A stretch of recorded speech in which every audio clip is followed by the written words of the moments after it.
અંકલેશ્વર નજીક national highway number 48 પર આવેલા એક પેટ્રોલ પંપ પર લૂંટારૂ માનસ ધરાવતા કાર ચાલકની દાદાગીરીનો ચોંકાવનારો કિસ્સો પ્રકાશમાં આવ્યો છે, જેમાં એક કાર ચાલકે ₹3250નું પેટ્રોલ ભરાવ્યા બાદ પેમેન્ટ કર્યા વગર જ પેટ્રોલ પંપના કર્મચારીની ગાડી નીચે કચડવાનો પ્રયાસ કરી ફરાર થઈ ગયો હતો।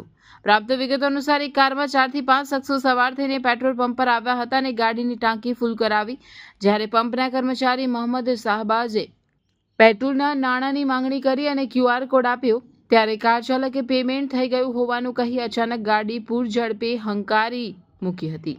સતર્ક કર્મચારીએ કારને રોકવાનો પ્રયાસ કરતા નિર્દય ચાલકે તેને જોરદાર ટક્કર મારી સાઈડમાં ફંગોળી દીધા હતા અને હાઈવે પર નાસી છૂટ્યો હતો। આ રૂવાડા ઊભા કરી દે તેવી સમગ્ર ઘટના પેટ્રોલ પંપ પર લાગેલા CCTV કેમેરામાં કેદ થઈ ગઈ છે। સદનસીબે આ ઘટનામાં કર્મચારીનો આબાદ બચાવ થયો છે અને મોટી જાનહાનિ ટળી છે।